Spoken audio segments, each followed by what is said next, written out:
Testing 1, 2, 3.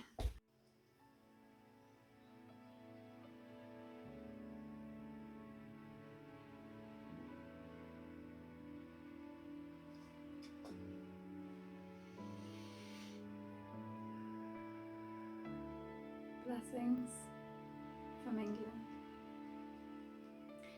I hope that everyone is having a beautiful day, morning, evening, night, afternoon, any of the above. I wanted to talk today specifically on misunderstandings, on being misunderstood specifically. I had a beautiful phone call with a friend that made me contemplate or feel into how so often we misconstrued or misunderstand or only perceive from our limited knowledge on a situation. But when we remove that obstacle of understanding and we rest in feeling, in becoming a part of the similarities with that other person, when we set that intention, we immediately move forward from that very 3D separating and isolating experience which comes from one person not necessarily being able to understand another. And it's something I've had to work on a lot with my own experiences, with limiting acceptance for my own free expression. I have previously I've quite had to work at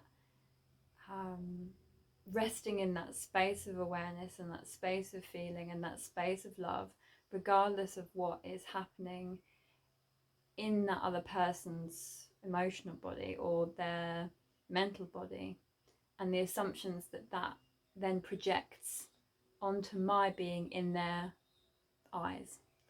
And as someone who, I'm a reflector, my human design is a reflector, so my natural makeup and what I've found working with myself over the last few years is that I tend to attract people into my life who need a mirror the most, who need someone to sort of hold up that reflection back at them and say, you know, this might be limiting you, or not in so many ways. Obviously it's beneficial both ways round, and I learn from every single experience. I also find it quite a beautiful experience from my perspective of things, because I learn and see the gifts in all kinds of humans, all kinds of beings, and I get to find that harmony with their being and my truth, which of course is still always a work in progress, but there's a lot I've found to be beneficial from that journey. And I wanted to share some of my reflections on misunderstandings, and more specifically being misunderstood, and kind of how my attitude has changed towards it, and how through an ongoing process of surrendering to the Christ within, to the being within, to the source, God, love within, whatever resonates for you really, I feel as though I can alchemize that energy, that doubt, that judgment from another into something fucking beautiful. I don't know if I'm meant to swear, I'm very new to this, I'm swearing anyway. But I've just done a fire ritual, which is why I have my third eye swiped with the ash of my incense stick. And I know that many people could misconstrued adopting another's culture as distasteful or perhaps unnecessary. But the way I choose to see life is that everything is an expression, everything is art, everything is a chance to understand yourself and the world that little bit deeper. And obviously, from my perspective, the world and self are same, they go hand in hand, as above, so below, as within, so without. So adopting that philosophy from this perspective, I choose to see the world in art. I choose to see it in dance, in creativity, in expression. And I believe that's my truth, that's my personal truth. So adopting or expressing in ways that are perhaps not deemed socially acceptable or normal or understood in many ways is expression of uniqueness, it's expression of exploration, it's expression of devotion to yourself and to all, because experiencing a whole array of culture and religion and personality and habit is exactly what expands you as a human being, exactly what expands you as a conscious being. And I think the more we believe in ourselves and in all practices, all ways of returning back to self, of finding a light within yourself, why should any of that be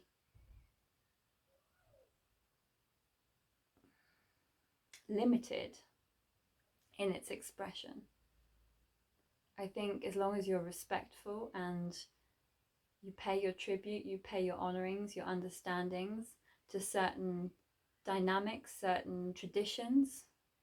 For example, there's a guidebook of one of my tarot decks, the Earth Power Oracle. And Stacey DeMarco is amazing. She talks a little about, she used her intuitive understanding and awareness of a certain specific sacred spot that she'd visited to not go up onto the mountain, or not go up, I forget which one it was now. But she used her intuition to respect that native culture and that tradition when she was told she could do something, you know, for tourism, for whatever, but she chose respectfully not to do so because it was an intuitive understanding of hers that that wouldn't have been accepted. So I'm not saying, you know, use everything willy-nilly and don't attune not only to yourself but to other people before. But I feel this sort of all-inclusive nature of things allows us to put our best foot forward as a species, to really understand and incorporate other ways of being and living and expressing into our daily lives. Because if we do the same things over and over and over again and expect change, what's that saying? How does it go? That's the sheer definition of madness. So I'm not here to say that I have everything figured out. And I'm certainly not someone who would ever preach my way as the right way, because I don't believe that my way is consistent enough for anyone to follow. But that we have to have a trust in each other, an innate trust, that even if we can't logically understand someone or something in front of us, that doesn't mean that it's wrong, and it doesn't mean that it's weird, and it doesn't mean that it shouldn't be listened to or explored. Because I have learnt some of the most beautiful things from the most beautiful, weird people who would have been deemed strange or crazy or unacceptable. And now I, you know, wear that badge of weirdo. I fly my freak flag high, always. Because it's so easy to get beaten down by that misunderstanding, by that judgment. But it's not real. And it only affects us if we allow it to, and if it still is resonant in our emotional bodies, in something that we haven't healed inside. And I think that there's plenty of information out there on healing your inner child, on regression therapy, or seeking a practitioner, seeking therapy, seeking whatever helps and works for you. But personally, what I've found to be the most effective is quietening the mind, finding that little spot inside yourself that when you are aware, you are observing, you are the observer observing, and you are the observer observing the observer, if that makes any sense. If you've read The Untethered Soul by, I think it's Michael A. Singer, then you'll understand what I mean, as in it's a process of awareness, it's a process of reflecting upon your thoughts and then turning that reflection back onto self, back onto true nature, onto core innate inside. And that's where I rest, that's where I sit, and I just trust. It's not easy, and sometimes it takes practice again and again and again. But I'm getting to that point now where it is becoming easy. It is becoming easy because I want it to be so. And the words that we speak to ourselves are so powerful. If we can or we can't, if we feel we can or we can't do something, we are right. I don't know where that quote's from either. I should really learn my resources better. But there is always going to be something else. There is always going to be a smarter answer, a more logical route, an unseen way that we couldn't possibly foretell. There's always going to be another step beyond where you are right now, right? That's the whole point of life. But if we just surrender to the not knowing and the not needing to know, not needing to understand, not needing to plan absolutely everything in our reality, and just allowing that power within, that understanding within to guide us innately. It doesn't mean you let go of your mental faculties and become a cave woman or whatever image randomly popped into your head at that moment. But it means that you trust something more than just your mind. And it is the most freeing thing I've ever experienced, to be fully embodied in the body. And that might not be an unfamiliar concept if you're familiar with Shakti and working with the Kundalini energy and yogic practice, etc. You're going to be familiar with that embodiment aspect of things. But I guess I'm addressing here more people who haven't ever explored a different way of being other than mental, other than forcing. I spent so long in my life forcing mental action, forcing physical action from that mental space, rather than waiting until it was genuinely authentic and energetically aligned for me to take that action.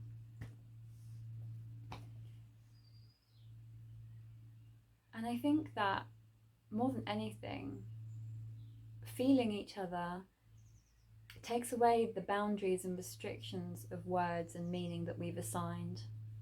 Dr. Joe Dispenza and I forget his name, my goodness. Either way, there's plenty of resources out there that I can do more research on. If anyone ever asks me a question for resources, I shall do so. But there's plenty of resources that show you how our perception and our memory and our association with language especially, or the situations that we've assigned meaning to in our past, can mold and dictate how we understand the present and thus navigate the future. And basically, the more we move from this need to perceive, to understand, and move into this embodiment of innate memory, of DNA memory, I spoke about that before, and Sadhguru is amazing on this topic. Obviously, going to be far more connected in so many ways than most of us could ever dream of being. But he embodies the lesson in himself. The things that he is and does and feels and expresses is the lesson in itself, is the teaching, is what I feel we seek inside ourselves. Because every expression is unique and every expression is different and has a different purpose. But I guess I'd like to encourage, appreciate, and show gratitude for all unique expression, and for really trusting yourself to be the greatest that you can ever be, just in that knowledge, just resting in that knowledge. And I've found having someone believe in me make it 10 times easier, 100 times easier, 1,000 times easier to genuinely believe in myself and express authentically. And it is my wish right now that whenever you see this and you feel called to share, if you do, with someone who you also wish this to resonate with, we must support each other. We must believe in each other's innateness, in our goodness, in our trueness. Because sometimes it's hard to believe in yourself. And not everyone is going to understand what the fuck you're doing with yourself. Not all the time. And they shouldn't have to. They've got their own stuff going on. They got their own karma to deal with. And, that's beautifully divine in its own way. But what's important is I believe in you with my whole heart. And I know that you have a team of people and beings and essences around you that also believe in you. And if you close your eyes and just take a few deep breaths, I know that you're going to feel it as well.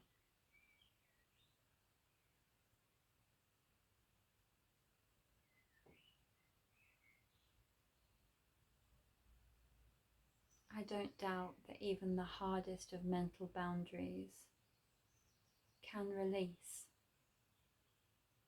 and allow in just the pinprick of feeling.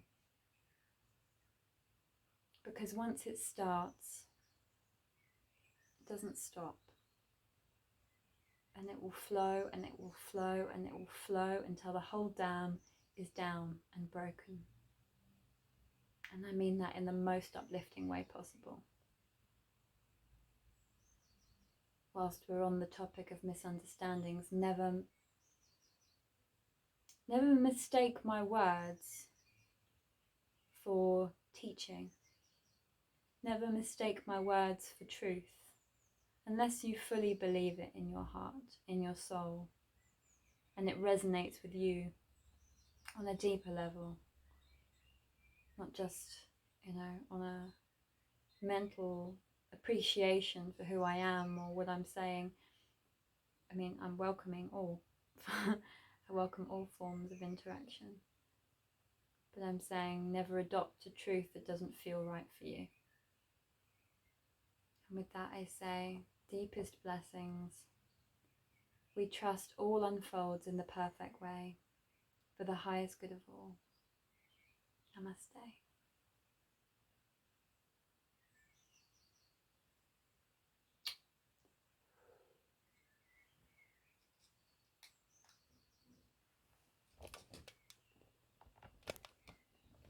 Oops. Here is the oracle deck, or the guidebook, if anyone's interested in earth power places. It's utterly gorgeous, an atlas for the soul. I would really recommend it. It was given to me by a very beautiful woman who I deeply respect and adore. And this is a a work in progress gift for my gorgeous godson, who is going to be probably about 4 months old when he gets this. So I'm sending big hugs to all. Lots of love. Damn, my camera's dirty. And yeah, I hope you enjoy my weird little end note.